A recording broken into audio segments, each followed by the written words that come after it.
nother world. You will learn a lot about yourself going over there, because all the things that you take for granted over here, you realize that people do without over there.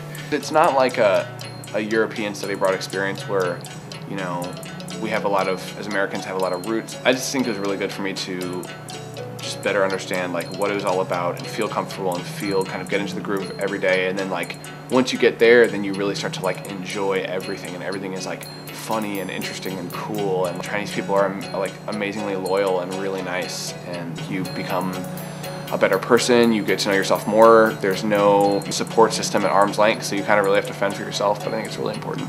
The people who've spent a lot of time in China just speak at a completely different level. You really can't advance very far in the language unless you've gone to China and you've lived there and you've interacted with Chinese people. The main benefit is and was fluency. My Chinese is better than I could have ever hoped, and I haven't lost any of it over the past year, which is another thing I'm really glad for. One of my main regrets, though, is that I did choose to study in such a big city, because it's really, really easy to speak English, and there's a lot of foreigners, and I think it's better to put yourself in a situation where you're constantly expected to speak Chinese, and then you'll make the best improvement. You got to be able to go out of your way to want to learn Chinese if that's what you're going for, to do whatever you want to do. You got to force yourself into a situation where you have to do it. 中国呢是5000年历史，所以你去中国，你肯定要记起来，这个人的祖先是通过每一个朝代，是通过每一个战争，通过每一个什么的，每一个很好很坏的事情，这个人有这样的背景。Be ready to like bargain and like fight for what you want and like speak up. Bargaining is standard. It's like what you do. I had to learn, I'm a fairly passive person, so I had to learn to really like step it up and be like, no, like that's not right, or like that's too expensive, like taiguela. You know, that's an expression you should probably like really know. China can be kind of love-hate sometimes. Like it's so awesome and it's so wonderful, and like the people are so great and the food is good, but it's different, and it's not, you're out of your comfort zone, and they have a lot of ways of doing things very differently from us. But that's what makes it cool and exciting and awesome. Like every day there is an adventure, and every day is like a new experience. It gives you a first-hand account of, speaking the language, being over there and everything like that.